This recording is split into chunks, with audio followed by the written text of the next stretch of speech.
പ്രിയ സഹോദരി സഹോദരന്മാരെ, അള്ളാഹുവിൻ്റെ വിധിവിലക്കുകൾ പാലിച്ച് ജീവിക്കാൻ ആദ്യമായി എന്നോട് നിങ്ങളോട് വസിയത്ത്.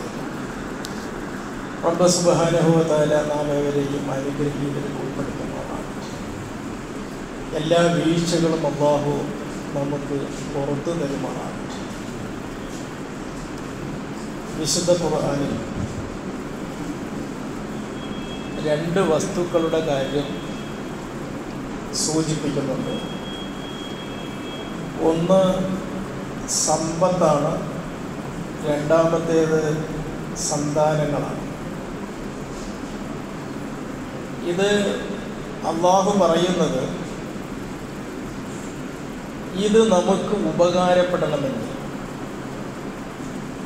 ഇഹലോകത്ത് മാത്രമല്ല, പരലോകത്ത് മക്കളെ കൊണ്ട്, നമ്മുടെ സമ്പത്ത് കൊണ്ട് എന്തെങ്കിലും ഉപകാരം നമുക്ക് കിട്ടണമെങ്കിൽ വൃത്തിയുള്ള ഒരു മനസ്സുമായി നാം ഇവിടെ നിന്ന് വിടവാങ്ങണം. ഒരൊറ്റ നിബന്ധനയുള്ള വൃത്തിയുള്ള മനസ്സുമായിട്ട് നമ്മൾ വിടവാങ്ങണം.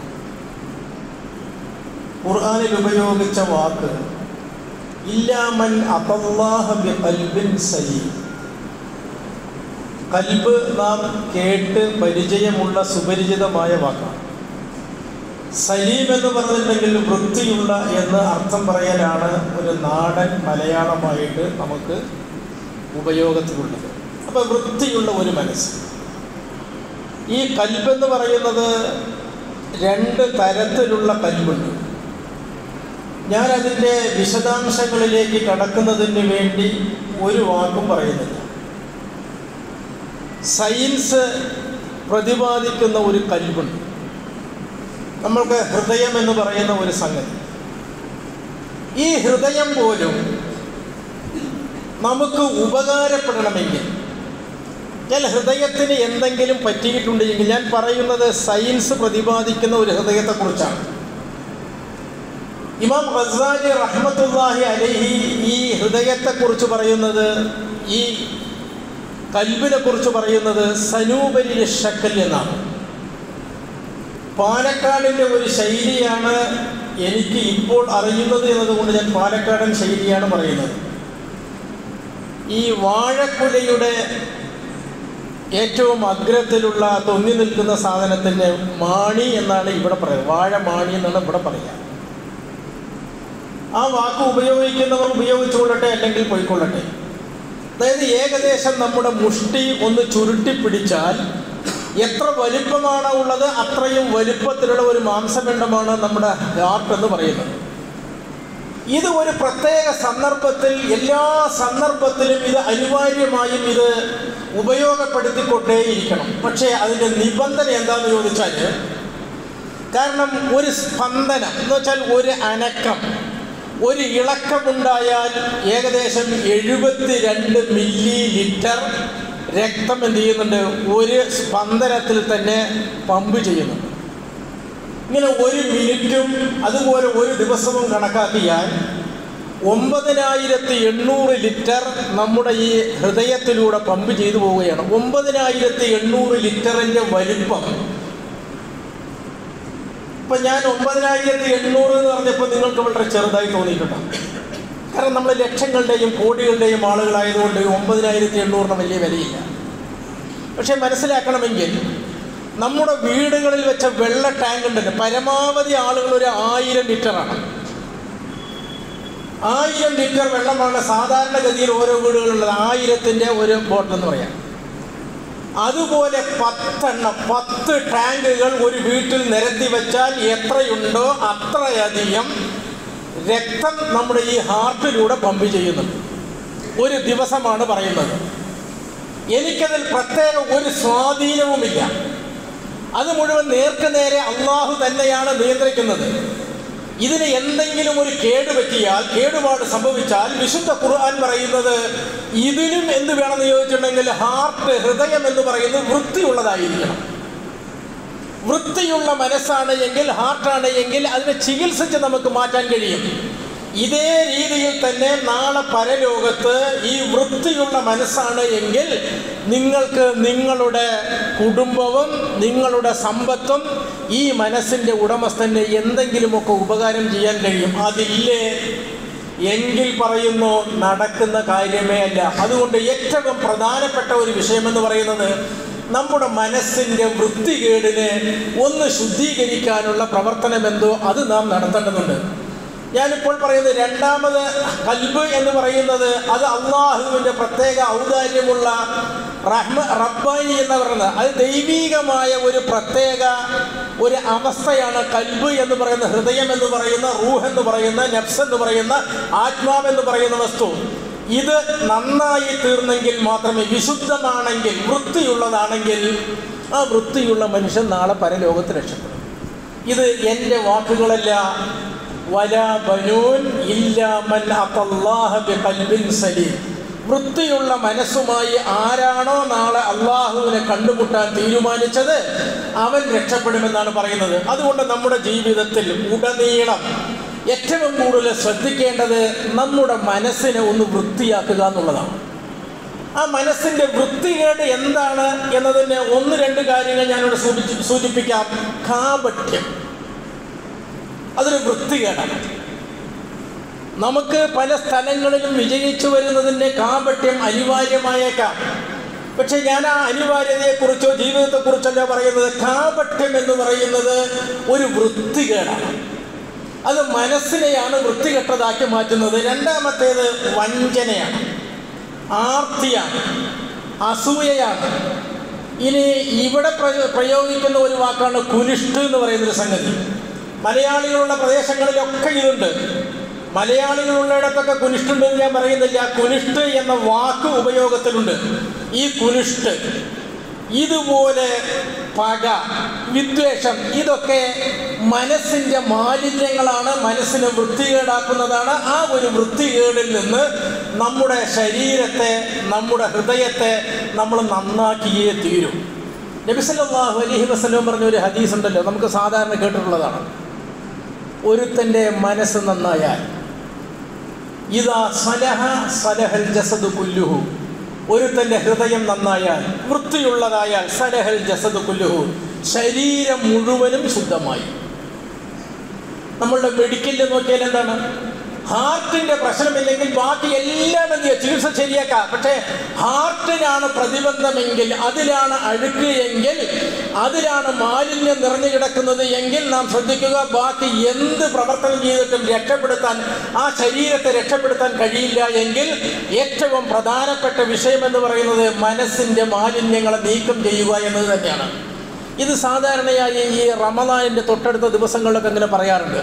നമ്മളത് കേട്ടുപോയിട്ട് നോമ്പും വെച്ചങ്ങോട്ട് പോകാറുണ്ടെന്നല്ലാതെ റമദാൻ കഴിയുന്നതോടുകൂടെ നമ്മുടെ മനസ്സൊക്കെ ഒന്ന് വെളുപ്പിച്ച്, ഒന്ന് അലക്കി, ഒന്ന് തേച്ച്, ഒന്ന് വൃത്തിയാക്കി മാറ്റിയിട്ടുണ്ടോ എന്ന് ചോദിച്ചാൽ അത് ഒരു സംശയത്തിലാണ് നമ്മളുള്ളത് എങ്കിൽ അടിസ്ഥാനപരമായി അത് വൃത്തിയാക്കാൻ വേണ്ടി നോക്കേണ്ടതുണ്ട്. ഞാനിവിടെ ഒരു സംഭവം ഉദ്ധരിക്കാം. ഇമാം ഷീറാസി റഹ്മത്തുള്ളാഹി അലൈഹി, പ്രഗത്ഭനായ പണ്ഡിതനും ഒരു സൂഫി വര്യനുമാണ് ഈ ഷീറാസി റഹ്മത്തുള്ളാഹി അലൈഹി. ഇദ്ദേഹത്തിന് 6-7 സഹോദരന്മാരുടെ, ആൺകുട്ടികളായ സഹോദരന്മാർ 6-7 പേരുണ്ട്. ഇദ്ദേഹത്തിൻ്റെ വയസ്സ് ഏകദേശം 50-അടുത്ത വയസ്സായി. അപ്പോൾ അദ്ദേഹത്തിൻ്റെ സഹോദരന്മാരെന്ന് പറയുന്നതും ഈ 50 വയസ്സിൻ്റെ മുകളും താഴെയുമായിട്ടുള്ള പ്രായമുള്ള ആളുകളാണ്. ഇദ്ദേഹത്തിൻ്റെ പിതാവ് അസുഖബാധിതനായി, വാർദ്ധക്യ സഹജമായ അസ്വസ്ഥതയുണ്ട്. അദ്ദേഹം കിടപ്പിലായപ്പോൾ ഈ 5-6 സഹോദരന്മാർ കൂടി തീരുമാനിച്ചത് എല്ലാ ദിവസവും രാത്രി ഉറക്കൊഴിച്ച് ഇദ്ദേഹത്തെ ശുശ്രൂഷിക്കണമെങ്കിൽ നാം ഒന്ന് കൂടിയിരുന്ന് ഇന്ന ദിവസങ്ങൾ ഇന്ന ആളുകളെന്ന് പറഞ്ഞിട്ടുണ്ടെങ്കിൽ ആർക്കും ബുദ്ധിമുട്ടില്ലാതെ പ്രശ്നങ്ങൾ തീർക്കാമെന്ന് ഏതോ ഒരു സഹോദരൻ അഭിപ്രായപ്പെട്ടു. അത് ഈ പണ്ഡിതനായ ഷീറാസി റഹ്മത്തുള്ളാഹി അലൈഹിം അംഗീകരിച്ചു. അങ്ങനെ ഒരു ദിവസം ഇദ്ദേഹത്തിൻ്റെ ദിവസം വന്നു. ചില തിങ്കളാഴ്ച എന്ന് വെച്ചുകൊണ്ട് തിങ്കളാഴ്ച ദിവസം രാത്രി ഇദ്ദേഹമാണ് ശുശ്രൂഷിക്കേണ്ടത്. ഇദ്ദേഹം അവിടെ വന്നു. അവിടെ വീട്ടിൽ കടന്നു. ഈ പിതാവിൻ്റെ തൊട്ടടുത്ത് എന്ത് ചെയ്തു കടന്നു.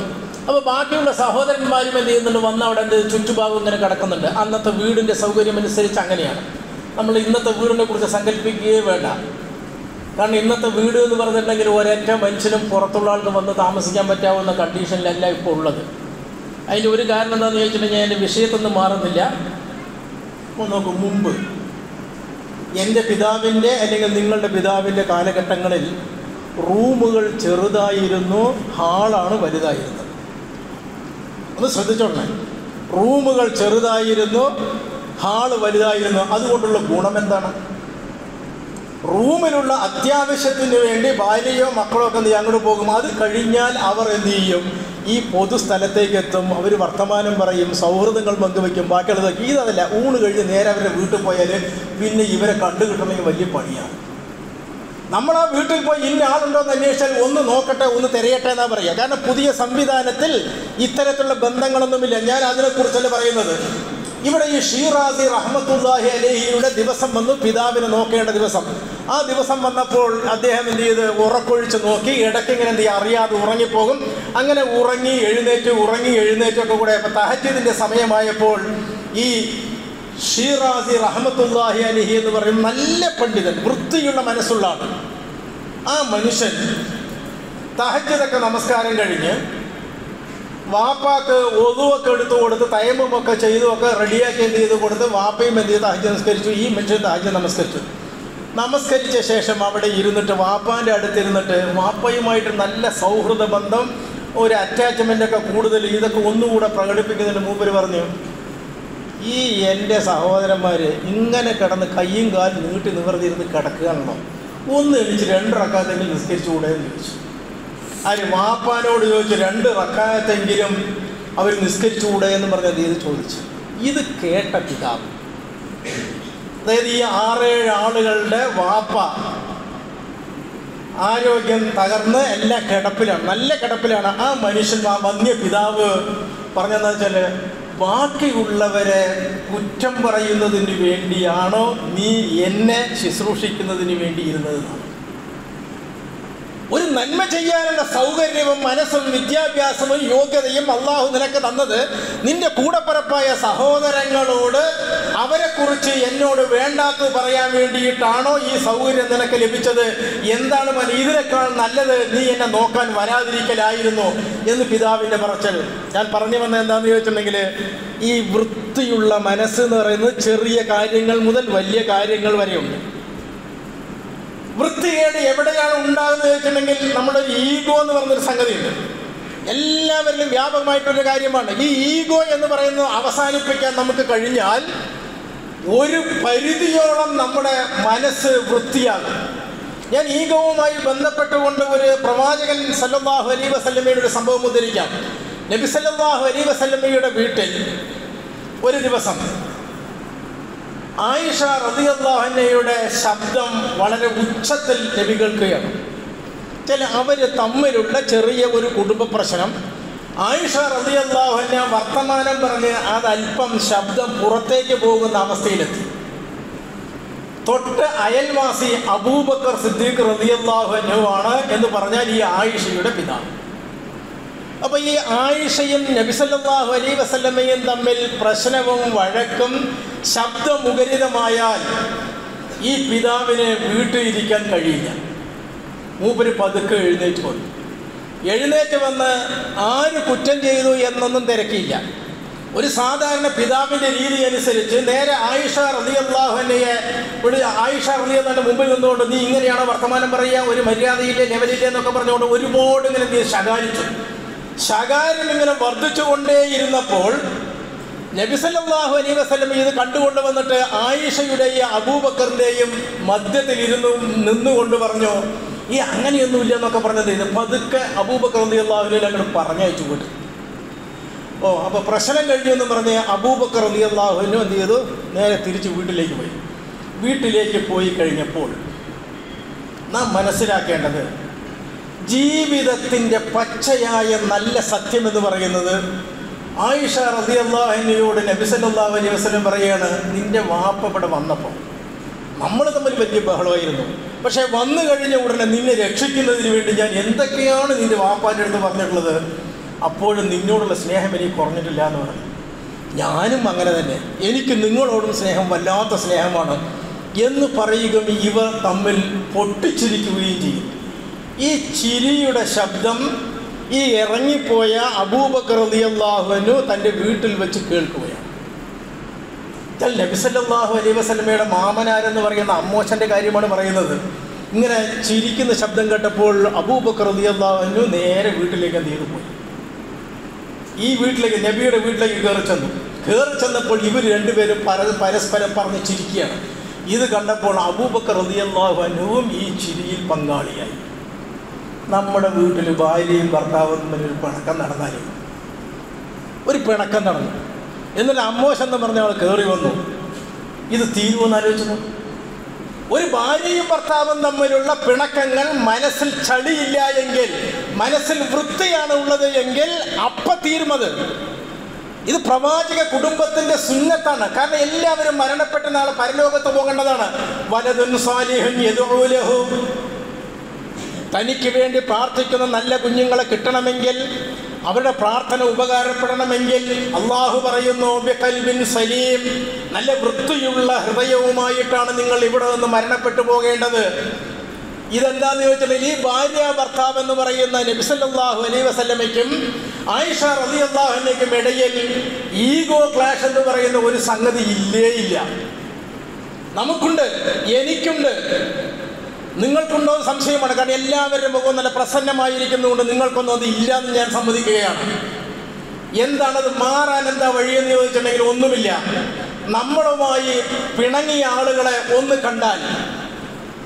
കണ്ടാൽ ആദ്യം സലാം പറയുന്ന ആള് ഞാനാണെങ്കിൽ അൽഹംദുലില്ലാ ഞാൻ രക്ഷപ്പെട്ടു.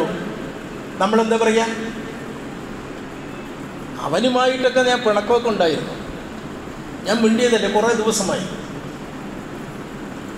ഇപ്പോൾ മിണ്ടിയിട്ട് വരുന്ന പോലെ എനിക്ക് തോന്നി, ഞാൻ മൈൻഡ് ചെയ്തില്ല, ഞാൻ മുഖം ഇങ്ങോട്ട് തിരിച്ചു. ഇപ്പം വലിയ ആണത്വമുള്ള വർത്തമാനമാണ് പറയുന്നത്, പക്ഷെ ഒരു മുസ്ലിമായ വർത്തമാനമാണോ? ഖൽബുൻ സലീം, നല്ല വൃത്തിയുള്ള മനസ്സിന്റെ ഉടമയാണ് എങ്കിൽ കിട്ടിയ ചാൻസ് ഉപയോഗിച്ചുകൊണ്ട് സലാം പറഞ്ഞ് നീ ഒന്ന് മാപ്പാക്ക് എന്ന് പറയുകയാണ് എങ്കിൽ ഇവൻ ഇമാമാണ്, നേതൃത്വത്തിന് അർഹനായ വ്യക്തിയാണ്.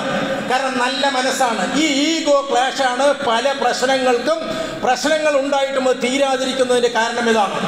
അതുകൊണ്ടാണ് പ്രവാചകൻ സല്ലല്ലാഹു അലൈഹി വസല്ലം പറഞ്ഞത്, നിങ്ങൾക്ക് പിണങ്ങാം, മിണ്ടാതിരിക്കാം, പക്ഷെ എത്ര ദിവസം? ഒരു അതിർത്തി പറഞ്ഞിട്ടുണ്ട്, 3 ദിവസത്തിൽ അപ്പുറമാകരുത്. ഈ 3 ദിവസത്തിൽ അപ്പുറമാകരുത് എന്ന് പറഞ്ഞാൽ ഉടനെ നമ്മൾ എടുക്കുന്നത് എന്താണെന്ന് ചോദിച്ചിട്ടുണ്ടെങ്കിൽ അപ്പോൾ 3 ദിവസം വരെ പോകാല്ലേ എന്നാണ്. എന്തൊക്കെ പറയുന്നതിനെ തല തിരിച്ചു മാത്രം മനസ്സിലാകുന്ന ഒരു സമൂഹമായിട്ടല്ല നാം മാറേണ്ടത്. 3 എന്ന് പറഞ്ഞാൽ മാക്സിമം, അതിനുള്ളിൽ നീ മരണപ്പെട്ടു പോയാൽ എന്തായിരിക്കും സംഭവിക്കുക? അതുകൊണ്ട് എന്താണെന്ന് ചോദിച്ചിട്ടുണ്ടെങ്കിൽ ഒരു പ്രശ്നം വന്നാൽ ആ പ്രശ്നത്തിനെ തീർക്കണം. ആ തീർക്കുന്നതിന് ആരാണോ ആദ്യം വരുന്നത് അവനിലാണ് ഈഗോ ഇല്ലാതിരിക്കുക. ഈഗോ എന്ന് പറഞ്ഞിട്ടുണ്ടെങ്കിൽ ഒരു തരം പെരുമ അഭിനയിക്കലാണ്. നമുക്ക് എന്ത് പെരുമയാണുള്ളത്? നമുക്ക് പേരും പ്രശസ്തിയും ഉണ്ട് എന്ന് പറയുന്നുണ്ട്. അല്ലെങ്കിൽ ആരെയെങ്കിലും ചൂണ്ടിക്കാണിച്ചിട്ട് അവനേക്കാൾ ഉഗ്രനാണെന്ന് പറയാം, അല്ലെങ്കിൽ സാമ്പത്തിക മേഖല, അല്ലെങ്കിൽ നല്ല സ്വാധീനത്തിന്റെ മേഖല ഒക്കെ വലുതാന്ന് പറയാം. ഒന്ന് കാറ്റുപോയാലോ, ഒന്ന് മരിച്ചു വയ്ക്കുക, അത് അത്ര വലിയ പ്രശ്നമല്ല. ഈ മരണം എന്ന് പറയുന്നത് ഇപ്പോൾ ദൂരത്തുമല്ല. മിനിങ്ങാന്നൊരു ഖുർആൻ സ്റ്റഡി സെന്ററിൽ ഞാൻ പോകേണ്ടതായിരുന്നു. അവിടെ പോകുന്നതിന് മുമ്പ് വിളിച്ചു. എന്താന്ന് ചോദിച്ചിട്ട് മകരിന് ശേഷമാണ്. സാധാരണ വരുന്നവരുടെ കുടുംബത്തിൽപ്പെട്ട ഒരാൾ അങ്ങാടിയിലേക്ക് സാധനം വാങ്ങിക്കാൻ വേണ്ടി പോയി, പക്ഷേ 4:30 മണിക്ക് വൈകുന്നേരം അത് വാങ്ങിച്ചു വരുമ്പോഴേക്കും കുഴഞ്ഞു വീണ് മരിച്ചു. ചിറ്റൂര്. ഞാൻ വെറുതെ വർത്തമാനം പറയാതെ, ഇത്രയല്ലേ ഉള്ളൂ. ഈ മരണപ്പെട്ട് കഴിഞ്ഞാൽ, എൻ്റെ പേര് ഫക്കീർ മുഹമ്മദാണ്, അറിയാത്തവരായിരിക്കാൻ നിങ്ങൾ. ഈ ഫക്കീർ മുഹമ്മദിനെ കണ്ടിട്ട് ഫക്കീർ മുഹമ്മദ് എന്ന് പറഞ്ഞിട്ട് മരിച്ച ശേഷം ആരെങ്കിലും വിളിക്കോ? ഫക്കീർ മുഹമ്മദാണ് കിടക്കുന്നത് പറയോ? ഇല്ല. ഫക്കീർ മുഹമ്മദിന്റെ മയ്യത്ത് എന്നിട്ടുണ്ടെങ്കിൽ ശവശരീരമാണ് കിടക്കുന്നത്, അത്രയേ ഉള്ളൂ. ഇങ്ങനെയാണ് കാര്യവും യാഥാർത്ഥ്യവും എന്ന് മനസ്സിലാക്കി കഴിഞ്ഞാൽ പിന്നീട് നമുക്ക് എന്ത് ഈഗോ ആണ് ഉണ്ടാകുക? ഉണ്ടാകാതിരിക്കാനുള്ള ശ്രമം ബോധപൂർവ്വം നാം എന്ത് ചെയ്യേണ്ടതുണ്ട്? നടത്തേണ്ടതുണ്ട്. നബി സല്ലല്ലാഹു അലൈഹി ഒരു കാര്യം കൂടി ഞാനിവിടെ സൂചിപ്പിക്കാൻ നോക്കും. ചില സന്ദർഭങ്ങളിൽ ഞാനിങ്ങനെ ദൂരെ മാറി നിന്ന് പലതും വീക്ഷിക്കുന്ന കൂട്ടത്തിൽ ഒരാളാണ്. കുറ്റങ്ങൾ കണ്ടുപിടിക്കുന്നതിന് വേണ്ടിയിട്ടല്ല. നമ്മുടെ സമൂഹം ഇപ്പോൾ പച്ചയായ യാഥാർത്ഥ്യത്തിൽ എവിടെ നിൽക്കുന്നുണ്ട് എന്ന് മനസ്സിലാക്കുന്നതിന് വേണ്ടിയുള്ള ഒരു നിരീക്ഷണം അത് നിങ്ങളൊക്കെ നടത്തുന്നതാണ്. ഞാനും അതുപോലെ ചില നിരീക്ഷണങ്ങൾ നടത്താറുണ്ട്. അത് വേറെ ഒന്നിനു വേണ്ടിയിട്ടുമല്ല, കാര്യങ്ങൾ ബോധ്യപ്പെടുന്നതിന് വേണ്ടി. ഒരു മതസംഘടനയുടെ ഒരു സമ്മേളനം നടന്നു, പ്രാദേശികമായൊരു സമ്മേളനം ഒരു ബസ് സ്റ്റാൻഡിൻ്റെ അടുത്ത്. അതിലേക്ക് ഒരുപാട് യോഗത്തിന് വന്ന ആളുകൾ വായത് ബാക്കിയുള്ളത് ഒക്കെ എന്ത് ചെയ്തു, കുറേ ആളുകൾ പ്രസംഗിക്കേണ്ട പ്രസംഗമൊക്കെ കഴിഞ്ഞ് ഏകദേശം അവസാനിച്ച് ഒരു 9-9:15 എന്ത് ചെയ്തു, രാത്രി അവസാനിച്ച് കഴിഞ്ഞ ഉടനെ അടുത്തുള്ള ബസ് സ്റ്റാൻഡിലേക്ക് ഈ പ്രസംഗം കേൾക്കാൻ വന്ന ആളുകളൊക്കെ, ഞാൻ മതസംഘടന എന്ന് പറയുമ്പോൾ നമ്മൾ എന്ത് ചെയ്യും, നമ്മളുടേതായ മതത്തിൻ്റെ സംഘടനകൾ ഏതോ ഒരു സംഘടന നടത്തി അതിലേക്ക് എല്ലാവരും കഴിഞ്ഞ ഉടനെ ഓടുകയാണ് ബസ്സിന് വേണ്ടിയിട്ട്. ഗ്രാമങ്ങളിലേക്ക് പോകേണ്ട ബസ്സിന് വേണ്ടിയിട്ട് എന്ത് ഓടുകയാണ്. ഇങ്ങനെ ഓട്ടത്തിൽ ആരെ ജയിക്കുക? എൻ്റെ മുമ്പിലിരിക്കുന്ന ഒരു 30-കാരൻ ഞാനും കൂടെ ഓടിയാൽ ആരെ മുമ്പെത്തുക?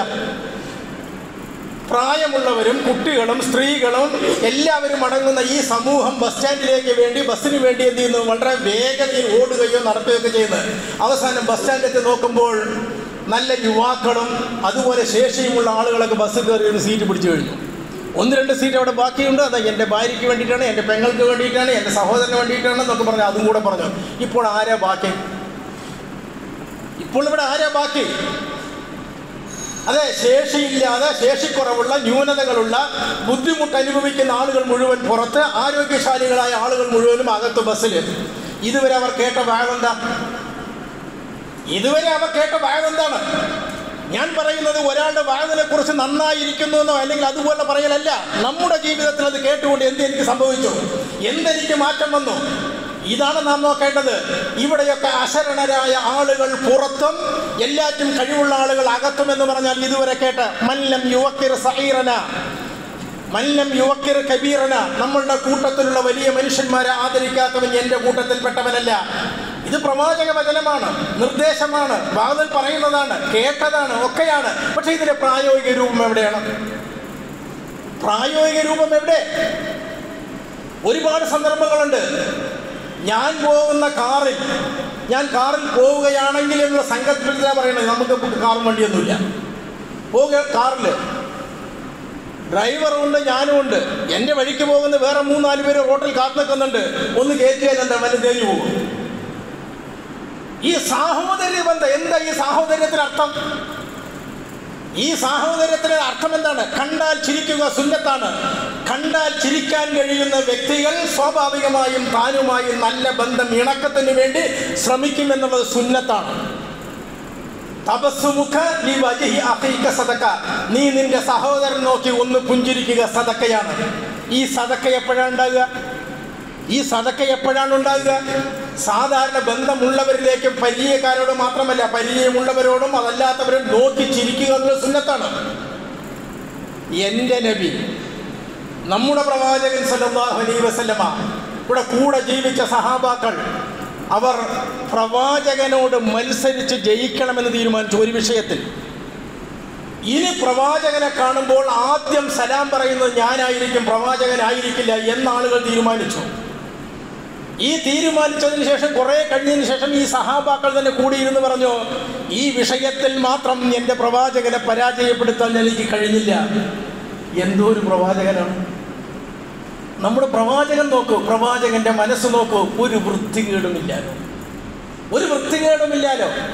ആ പ്രവാചകന്റെ അനുയായികളായ നാം വളരെ ചെറിയ ഈമാൻ വെച്ചുകൊണ്ട് നാം ചെയ്യുന്നത് എന്താണെന്ന് ചോദിച്ചിട്ടുണ്ടെങ്കിൽ, അള്ളാഹുവിൻ്റെ പ്രവാചകന്റെ പ്രായോഗികമായ ജീവിതത്തിൽ എന്താണോ നിറഞ്ഞ് കവിഞ്ഞു നിൽക്കുന്നത് അത് നമ്മുടെ ജീവിതത്തിലേക്ക് നാം കൊണ്ടുവരുന്നില്ല. നമ്മുടെ ജീവിതത്തിലുള്ള തെറ്റായ കാര്യങ്ങളെ പറിച്ചങ്ങട് എന്ത് ചെയ്യണം? വലിച്ചു കളയണം. നിങ്ങൾ റമദാനിൽ കേട്ട ഒരു ആയത്ത് ഞാനിവിടെ പാരായണം ചെയ്യുകയാണ്. സാരിഉ ഇലാ മഗ്ഫിറത്തിൻ മിർ റബ്ബിക്കും, സാരിഉ ഇലാ മഗ്ഫിറത്തിൻ മിർ റബ്ബിക്കും, നിങ്ങളുടെ നാഥന്റെ പാപമോചനത്തിലേക്ക് നീ വേഗം ഓടിവാ. വജന്നത്തിൻ അർദുഹസ് സമാവാതു വൽ അർദു ഉഇദ്ദത ലിൽ മുത്തഖീൻ, മുത്തഖീങ്ങളായ ആളുകൾക്ക് വേണ്ടി ഒരുക്കി വയ്ക്കപ്പെട്ട ആകാശഭൂമിയോളം വിശാലമായ സ്വർഗത്തിലേക്ക് നിങ്ങൾ വരൂ. ആരായി മുത്തഖീ? ആരായി മുത്തഖി? നമ്മൾ ഈ വാക്കുകൾ അറബിയിൽ കേട്ടിട്ടുണ്ട്. ഹൃദിസ്ഥമാണ് തഖ്വയെ നമുക്കറിയാം. വിശുദ്ധ ഖുർആൻ അല്ലാഹു പഠിപ്പിക്കുന്നത് അല്ലദീന യുൻഫിഖൂന ഫിസ്സറാഇ വല്ലറാഇ, കഷ്ടപ്പാട് അനുഭവിക്കുമ്പോഴും സുഖലോലുപതയിലും മറ്റുള്ളവരെ സഹായിക്കുന്ന ഒരു മനസ്സ്. വൽ കാദിമീനൽ ഗൈദ്, കോപമുണ്ടെങ്കിൽ അണപ്പല്ലുകൊണ്ട് കടിച്ചു പിടിക്കുന്ന ഒരു നല്ല സവിശേഷമായ ഗുണം ക്ഷമയുടെ ഗുണം. വൽ കാദിമീനൽ ഗൈദ് വൽ ആഫീന അനിൻ നാസ്, ജനങ്ങളോട് വിട്ടുവീഴ്ച ചെയ്യുക. ജനങ്ങളോട് വിട്ടുവീഴ്ച ചെയ്യുക. എങ്ങനെ വിട്ടുവീഴ്ച ചെയ്യുക?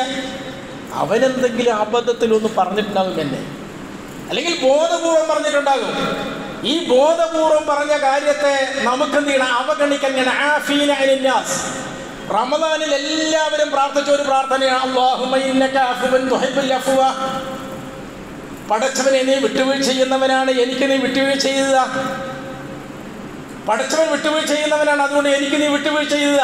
പക്ഷേ ഞാൻ എൻ്റെ കൂടെ സഹപ്രവർത്തകരോട്, സഹജീവികളോട്, വീട്ടിലുള്ളവരോട്, ബന്ധുമിത്രാദികളോട് ഞാൻ വിട്ടുവീഴ്ച ചെയ്യുന്ന പണിയുണ്ടോ? പടച്ചവനെ ഇങ്ങനെ വായു തുറന്നു പറയും നീ വിശാലനാണ്, അതുകൊണ്ട് ആ വിശാലമായ മനസ്സ് വെച്ചുകൊണ്ട് എനിക്ക് നീ പുറത്തുക. പക്ഷെ ഞാൻ പുറത്തു കൊടുക്കൂ? ഞാൻ വിട്ടുവീഴ്ച ചെയ്യുമോ? ചോദ്യമാണ്. അത് ഉത്തരം പച്ചയായ ജീവിതത്തിൽ ഉത്തരം കണ്ടെത്തുന്നതിന് വേണ്ടി പഠിക്കേണ്ടതുണ്ട്. വല്ലാഹു യുഹിബ്ബുൽ മുഹ്സിനീൻ. ഈ ആയത്ത് അവസാനിക്കുന്നത് വല്ലാഹു യുഹിബ്ബുൽ മുഹ്സിനീൻ. ഏറ്റവും നല്ല കാര്യങ്ങൾ ഏറ്റവും നല്ല രീതിയിൽ പവിത്രമായ പക്വതയോടുകൂടെ ആരാണോ നിർവഹിക്കുന്നത് അവരോടാണ് പടച്ചവന് പ്രിയം. യുഹിബ്ബുൽ മുഹ്സിനീൻ, ഏറ്റവും നല്ല കാര്യങ്ങൾ ഏറ്റവും നന്നായി ചെയ്യുന്നവനാരാണോ അവനോടാണ് അല്ലാഹുവിന് പ്രിയം എന്ന് പറഞ്ഞാൽ ആ രീതിയിൽ കാര്യങ്ങളെ മാറ്റി മറിച്ച് ജീവിക്കുന്നതിന് വേണ്ടി നാം ശ്രദ്ധിക്കേണ്ടതുണ്ട്.